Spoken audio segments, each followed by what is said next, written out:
India তো আমাদেরকে ফেরত দিতে বাধ্য, তার কারণ হচ্ছে তাদের সাথে আমাদের একটা এক্সট্রাডিশন চুক্তি আছে, একটা চুক্তি আছে। কিন্তু আমরা তো অতীতে দেখছি হাসিনার মতো বড় বড় কিলার ওখানে রয়ে গেছে।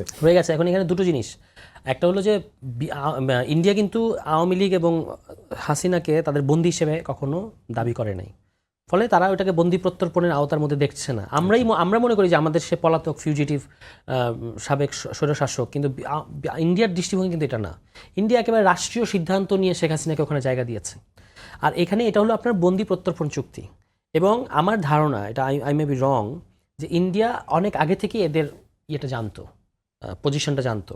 এবং যখন সম্ভবত আমাদের সরকারের তরফ থেকে কেউ একজন গেছে 2-1 দিনের মধ্যে, আমার মনে নাই, পররাষ্ট্র মন্ত্রণালয় কিংবা স্বরাষ্ট্র মন্ত্রণালয়ের কোনো দায়িত্বশীল ব্যক্তি গিয়ে যখন ইন্ডিয়ার কাছে এইটা জোর দাবি জানিয়েছে তাদেরকে ফেরত দেওয়ার, তখন কিন্তু তারা লোকেশনটা শনাক্ত করে বললো যে তাদেরকে আইনের আওতায় আনা হয়েছে। কারণ আমি এটা বিশ্বাস করি না যে বাংলাদেশ থেকে গেছে এবং এটা এতদিন পর্যন্ত তারা তাদের পজিশনগুলো চেঞ্জ করেছে এবং সেটা ইন্ডিয়ার ইন্টেলিজেন্স কিংবা পশ্চিমবাংলার পুলিশের নজরদারি বাইরে ছিল, এটা আমার কাছে বিশ্বাস্য মনে হয় না। তো তারা এখন আমাদের সরকারের তরফ থেকে যেহেতু এই ব্যাপারটা তোলা হয়েছে, তারা এখন এটা বন্দি প্রত্যর্পণের আওতায়। এবং আজকে আমরা শুনলামও, ব্রিফিং শুনলাম পুলিশের, স্বরাষ্ট্র মন্ত্রণালয়, যে তারা বলেছেন যে তারা এখন এটা, পররাষ্ট্র মন্ত্রণালয় বললেন যে ফেরত আনার প্রক্রিয়ার মধ্যে আছে, ফেরত তাদেরকে দিতেই হবে, এটার অন্য কোনো উপায় নাই।